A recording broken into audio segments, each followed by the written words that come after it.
พากันเฮ็ดเพื่อแม่นี่นะสบายดีพ่อแม่พี่น้องสวัสดี FC เบิร์ดทุกคนเนาะมื้อนี้สิพาเบิ่งวิถีชีวิตชาวบ้านก็คือเป็นอยู่ในบ้านเพิ่นนี่เพิ่นอันเฮ็ดเพิ่นกั้งพาอย่างอยู่ทุกคน อันนี้อยู่บ้านอันนั้นเด้อจากบ้านยังแหละผ่านมาเลยเห็นทุกคนเดี๋ยวเข้าไปเบิ่งกันสบายดีอันนี้บ้านนี่ยังก็แม่บ้านโนนสมบัติเด้อพี่น้องมาตั้งแต่เมืองสนแถวเขตบ้านค่อยบ่มีแบบนี้ซ้ำบ่เคยเห็นอันนี้เป็นเห็นหนักเลยสงสัยคนพากันเฮ็ดโอ้ชิมได้ไหมร้อนบ่มันก็หมดแล้วต้มเกลือพี่น้องเกลืออีลีโดเค็มใช่ป่ะเค็มคือเกลือบ้านเฮาเกลือบ้านเฮานี่แค่ต้มบ่แม่นเกลือบ่ต้มบ่บ่ละเกลือโรงงานนั่นแหละโรงงานแล้วคือโรงงานมันบ่ได้ต้มได้ตัวนี้คือที่เพิ่นนั่นเฮ็ดธรรมชาติเลยนี่มาต้มเอาจังซี่เนาะใส่กระสอบให้ทุกคนแล้วบัดจุเจ้าขายได้ขายแบบนั้นบ่นี่ขายได้เกลือนั่นยังเทิมแม่แข็งแห้งอยู่บ่ปาดโตคู่80เด้อทุกคนเบิ่งจะน้อยมาสอบถามแม่เพิ่นนำกันดังเทิมมีคนอยากมาซื้อเนาะทางเข้าวัดเนี่ยท่านกันหานี่เด้อวัดภูคอโอ้เพิ่นหิวน้ำมันนั่นนี่โอ้แข็งแห้งไม่ใหญ่นี่ได้อยู่ได้ผมอันนี้เป็นน้ำเกลือป่ะแม่โอ้เด็ดอันเป็นตักเส้นนี้เลยมันย่อยนะไม่ได้เกลือคนก็ได้ต้มเริ่มต้มแต่เดือนยังอันนี้ต้มเดือน2โอ้เริ่มต้มเดือน2ไปกวาดเอาที่ใช้สารตามให้หน้านี่โอ้ตัวที่แล้วก็หักมากบ่นู่นทะเลาะเห็นมันมาโอ้อยู่สุดแล้วแห้งๆเลยจ่อยสืบได้ละนอนประจำอยู่นี่เลยนอนอยู่บ้านมาแต่เช้ายังมื้อเช้าน่ะมาแต่เช้าบ้านที่ได้นี่นี่ได้โพนนี่หนุนสมบัตินี่ที่เจ้าสิเมื่อใช่สั่นเมืองซนพุ่นแหละก็เลยมาสิมาเบิ่งยังเพิ่นว่ามีผีเปรตด้วยหูปั้นนั่นเด้ก็เลยเพิ่นปิดประตูแล้วก็ถอยกลับออกมาพอเห็นมุงผ้ายางอยู่แต่ละอันเอาเพิ่นเฮ็ดหยังก็เลยเข้ามาเพิ่งโอ้แต่ละปีนี่ต้มโอ้ได้หลายบ่แม่แต่ละปีโอ้ยก็ได้อยู่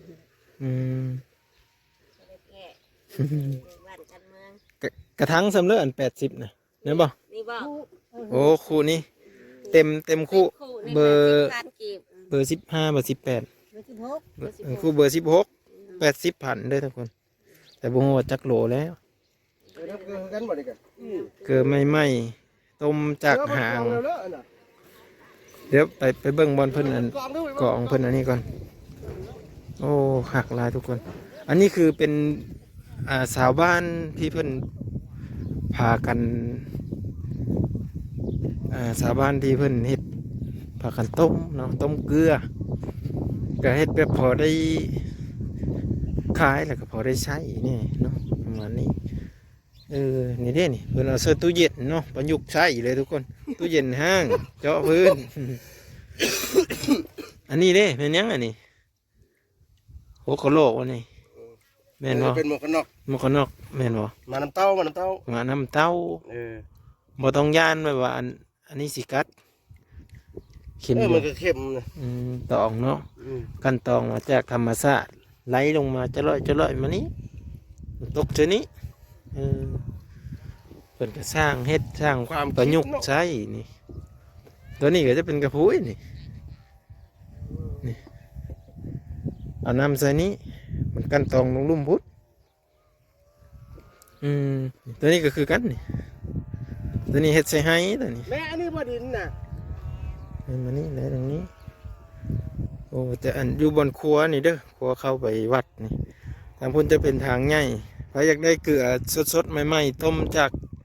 เตาไผ่แล้วนะมาเอาแล้วนี่อันนี้คือตัวเพิ่นยังบ่ทันได้เอาไปกันตอง ตัวนี้พุ่นทางพุ่นก็ดังไผอื่นหั่นอยู่พุ่น ไปพุ่น ไปย่างไปเบิ่งสิพาย่างไปเบิ่งตัวพุ่นเด้อพี่น้องเด้อพูนเห็นบ่ค่อยได้คิดว่าเพิ่นเอาไห้มาล้างบ่ไห้คือมาใหญ่อยู่แท้นี่จริงเพิ่นมีแม่นเนาะ แห้งฟาดอันไม่หินดิ โอ้ เรามาเนี่ย เห็นว่าเพิ่นเอาไห้พากันมาล้างอยู่นี่บ่มีน้ำบ่ ไปค้นมาแต่ไหนจะแม่นี่นะอันดินนั่นแหละ โอ้ แล้วก็มารวมกันไว้เลยบ่ นี่ เพราะว่ามันเฮ็ดยังตั้งขวดตั้งโอ่งเลี้ยงกันอยู่ก็คิดว่าตัวแทนนั่นตรงไอ้หินบ่เลยดอก พุ่นได้มาเบิ่งตัวที่กัน ไอ้ล่ากกล้องไปหนึ่ง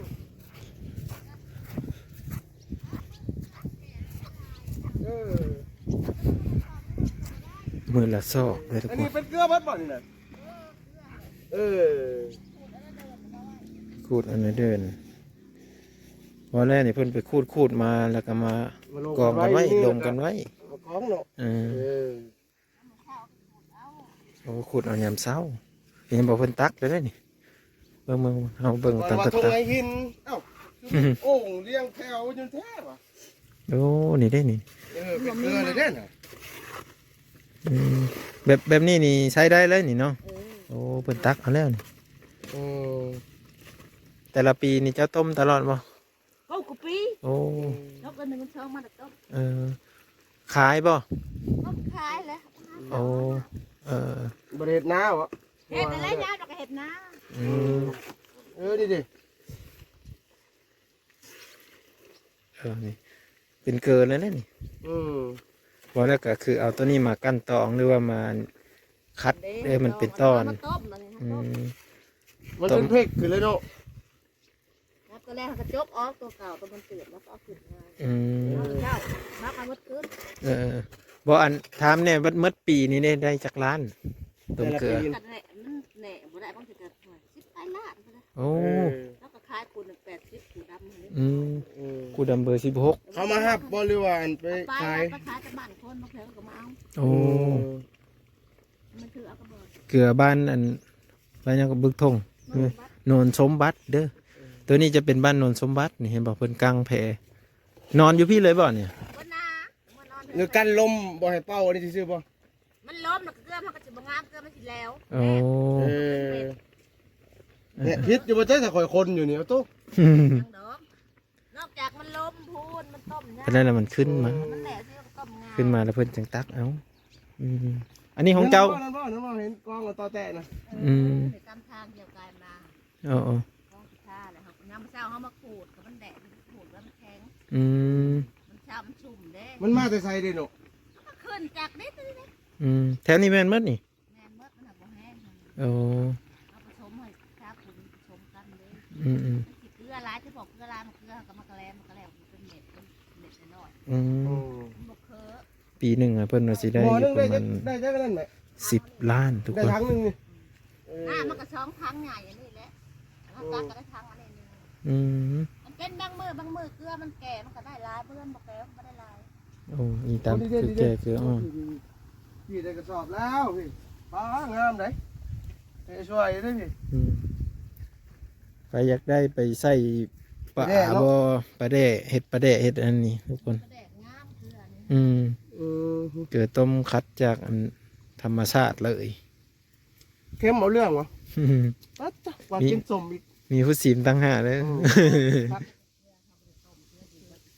เกิดอยู่เก่งก่อนเพิ่นไม่ได้ต้มอ่ะนะ มันต้มมันดูดมันตากเอา โอ้ มันสิตากก็มันสิเข้มกว่าเข้มกว่าแซ่บเห็ดปลาแดกมันสิดำมันต้มเลยขายเกลือ คอยผ่านมาคอยแน่เห็นมันคือวางไปหลายแท้สะดอก เห็นไหมเต็ม กระจอไม้เห็นได้แบบนั้นทางไม้แต่มันบ่มีไม้ขโมยนี่เขาก็ขุดดินเนี่ยขุด เป็นกะโหลกลง กิโลแล้วก็เอาดินนั่นต้มใส่การขุดดินต้มจากนี้เห็นเมื่อยขุดแล้วก็เอาโอ่งไม่ใช่อ้ำง่าย มันเอาง่ายกว่ากันบ่ มันง่ายทำจะโจ๊ดอันนั้นก้นมัน โอ้เพิ่นเลยประยุกต์มาใส่โอ่งบัดนี้แต่เก้าเพิ่นจะใส่อันนั้นเป็นเอกลักษณ์ไว้นะหอนไม้เนาะ โก ไอ้ นไหม นี่ได้ยักทั้งแม่นี่น้ำเก้าอยู่นี่แหละ ต่อมาจากนี้ลงนี้เอาไปต้มมันก็ไล่ชะรดแบบนี้นะทุก ป ค ล่อย น ไหลเคลื่อนนี่ยังก็ยังก็ สุ่ม บอลกีตาร์บอกว่า กีตาร์ กีตาร์ เอาเปิดแท้มันก็จืดแล้วมันก็บ่มีเกลือมาปล่อยปืน ต้องค่อย เพลงเขาอยู่ใช่ มันเด้อนะ โอ้มันมีไล่มันอยู่นี้ เอาไม้ไปเฮ็ดเกลือกันหน่อย เออ นี่มันไล่ออกมาได้ทุกคน เป็นแท้มันก็จืดมันก็บ่มีเกลือ เออ ไล่จะไล่เอามานี้ตุกสนี้เอาไปต้มอันนี้โอ้นี่คักอันนี้เอาอ่างเนาะอ่างน้อยนี่คือการประยุกต์ใส่เอากระตุกมาคุดเป็นคุ้มป้อนลงนี้นี่ใครอยากเห็นเนาะหรือว่าอยากเบิ่งวิธีการเนื้อเพิ่นต้มเกลือนะทุกคนมาเบิ่งเด้อนี่ใครยังบ่ทันได้เคยเห็นก็ได้ว่าจะเป็นการขูดเกลือเนาะขูดเกลือกวาดเกลือ อันนี้ก็คือเป็นขี้ถาเด้อเขาจะเอิ้นว่าเป็นขี้ถาอย่างขี้ถานี่ขี้ถานี่แหละเพิ่นจะไปหาขูดเอาขี้ดินแบบนี้ แล้วก็ค่อยตักขึ้น เนาะนี่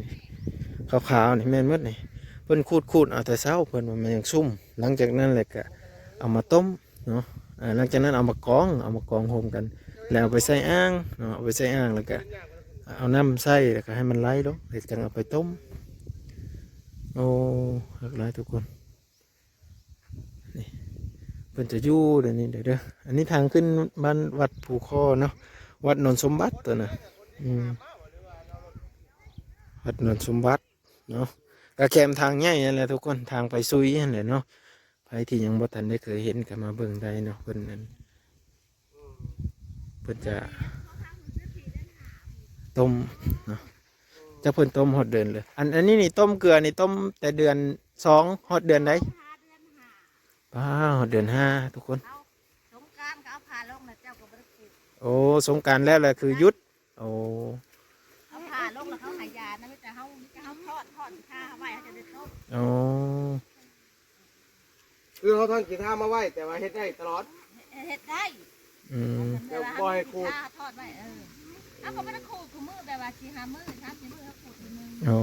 มองเก้าหันแล้ว เอามาเก้าแล้ว เพิ่นก็มีพิธีของเพิ่นต่างหากได้ทุกคนเนาะก่อนเพิ่นสิขูดเกลือหรือว่าฮอดฤดูกาลนั้นก็คือต้องหยุดเนาะฮอดเดือน5นะไป ไป เบิ่งกันมองกันเพิ่นขูดบัดมองเพิ่นขูดดินอยู่ไสขูดดินอยู่ไสน้อง พูนข้างเมืองนะอ เอายังขูดมือนี้ เอาแป้นขูดพูนข้าง สถานที่เพิ่นอยู่ก็มีลำห้วยลำหยังเด้ อยู่ตามลำน้ำเพราะว่าอาศัยน้ำนะขึ้นไปอันนั้นเซอร์ ก็มีผู้สาวนะพี่น้องเพิ่นอาศัยน้ำขึ้นไปใส่อ่างฮะทุกคนเขตนี้นั่นบริเวณนี้ถือมาบอลเพิ่นต้มเกลือมัดปุ่นหอดปุ่นถือกรุ๊บอยู่ปุ่นนี่เด้นี่ตอนหน้านี่ก็แม่นนี่คือนี่ก็แม่น มันขึ้นเป็นจังซี่เนาะ นี่ก็จะกวาดแบบนี้ ซิมบ่ได้บ่วะ นี่ดิโอ้นี่วันนี้เนาะขาวๆหน่อยเนาะขาวๆนี่เกลือมัดกันมาทุกคน เดี๋ยวได้เพิ่นขูดไว้นี่ โอ้จนเป็นเผ็ดยิบยับเลยเด้ เป็นซาเกลือได้ น้ำนี่มันแข็งเนาะมันตื้อแดน นี่กินเกลือ มันเข็มนี่เห็นป่ะทุกคนเริ่มยิบยับแม่นมัดนี่โอ้คนกวาดทุกมือก็ได้ทุกมือเบิ่งเพิ่นว้าวนี่เริ่มยิบยับแม่นมัดนี่เขาเบิ่งในโทรศัพท์บ่เห็น ทองคำในดินเพิ่นเว้านี่โอ้เบิ่งได้พี่น้อง เอาไปกั้นไปตองเป็นเกลือเซยแม่นมัดทุกคน โอ้โหเพิ่นตั้งไว้โห นี่ไม้ นี่ไม่ ไม่กวาดโอ้ไม้ตึง ไม่จะได้เป็นเหล็ก เล็กวะโอ้มันเป็นยุกไซเอาเล็กเลยเนาะ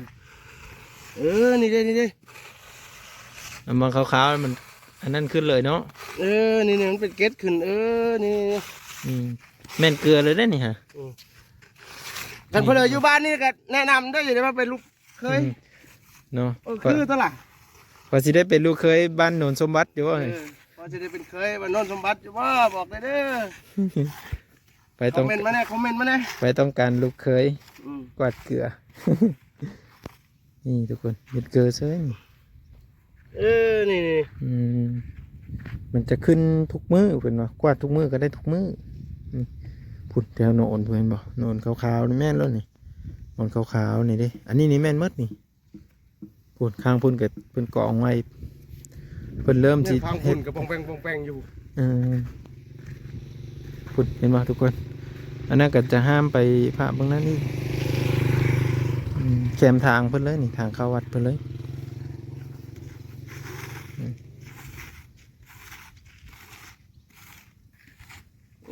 เป็นโคตรเอาจังซี่เนาะกวาดขี้ถากวาดขี้เกลือเห็นบอกบอลขาวๆนี่แม่นมืดทุกคนเลยบอลนี่คือสิขึ้นแหงขนาดแล้วนี่เนาะจังหวะเป็นขาวจันผ่านเบิดเลยพี่น้องเอ้ยคุณ นี่ อืม เป็นโรแมนต์ขี้ดินเลยพี่น้องนี่นะ อืมเป็นเกลือเลยตัวนี้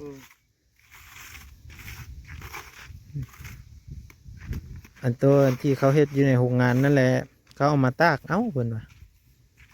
ก็บ่ได้ฮู้จักเรื่องเกลือเรื่องหยังดอกทุกคนเลยแต่ว่ามันถึกสุขะ อนามัยบ่หรือว่าจังไดก็บ่ฮู้เด้ออันนี้ก็ นี่เป็นกาบเลยนี่ อืม เกลือทั้งนั้นเลยนี่ เพราะว่าบ้านเฮาหรือว่าเขตชนบทเนาะเพิ่นก็จะมีบ่ฮู้ว่ามีทุกหมู่บ้านบ่ตัวนี้ก็ได้เนาะหรือว่าแต่ละแขวงแต่ละเมือง ทำของเขา ตัวนี้หั่นบ่ฮู้ว่าเพิ่นพากันต้มบ่หรือว่าจังไดเนาะหรือว่าเฒ่าแก่ไปหมดแล้วก็เพิ่นก็บ่นำกันใช้ต้มบ่หรือว่าจังไดตัวนี้ก็ยังบ่ฮู้จักเนาะว่าแต่ละหมู่บ้านมันก็สิต่างกันไป ก็แม่นบ่ได้พี่น้องนี่ เป็นเก็ด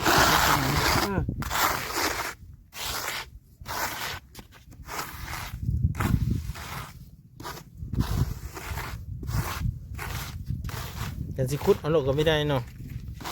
นี่โอ้อันน่าแข็งเลยบอล แม่นบ่ได้เลยนี่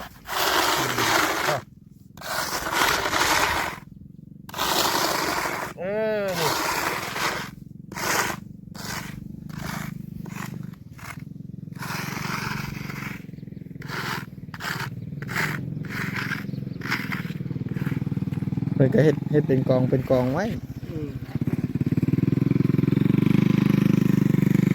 ปีหนึ่งนี่จะมีรายรับอยู่ประมาณ1 ล้านแม่น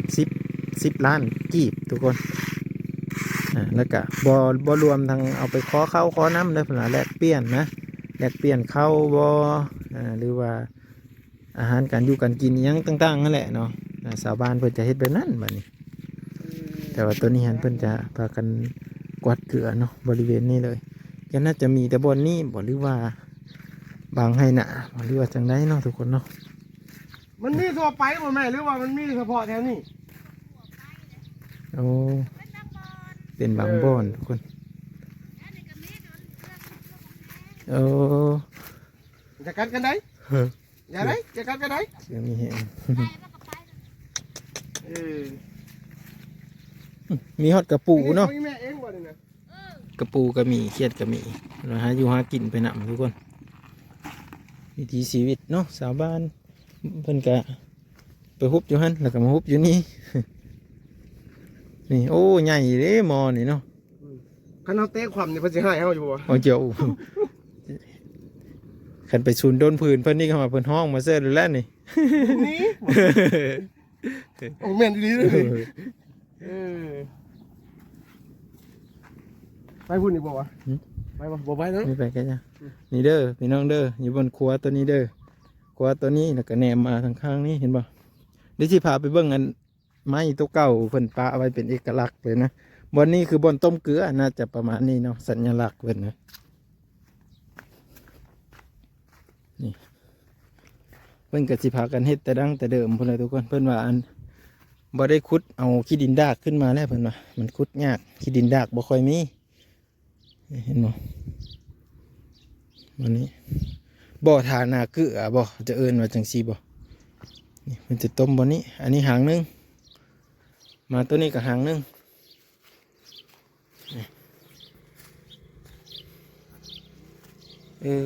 ไปบ่ทันได้เคยมาเห็นหรือว่านั่นวิถีชีวิตบ้านเพิ่น